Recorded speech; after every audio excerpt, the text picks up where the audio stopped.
Hi, this is Joe Hill from DoneRight Management. I happen to be at this season's at McCall.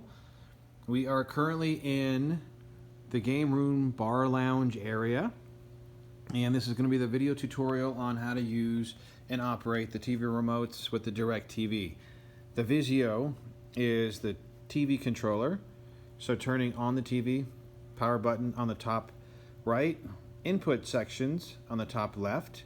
So to switch to DirectTV, you'll end up utilizing the input, and then you'll actually just toggle over towards the DirectTV button.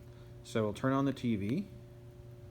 It takes a moment, but then the Vizio will activate. This is a Smart TV, so you'll be able to utilize now the Smart TV functions. It's connected to the internet, so if you have Netflix, Hulu, Amazon Prime, and so forth, you'll be able to go through and utilize the television as a smart TV. If you've ever used one of those, then you'll be familiar with the operation, and all the options come along the bottom. You have all the different apps: Netflix, Prime, Hulu, Sony, and so forth, and you'll know what to do here.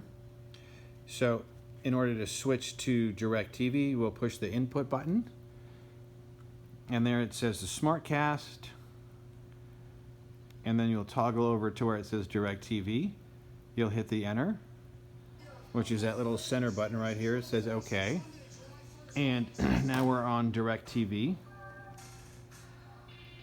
and then you'll be able to use the toggle button right here, the channels and the volume.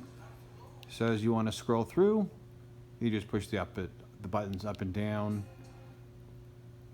And so it's a fairly simple, straightforward operation on this particular television. And as I'm moving, you can see that the volume will increase and decrease utilizing this particular remote control. And so if I want to go back and watch something on the other, I'll go and hit input. We'll hit SmartCast, and then that will transition that back to the Smart TV. So if you have any further questions, you can reach out to us in the office. The number there is 208-634-0030. And that would be it. Cheers.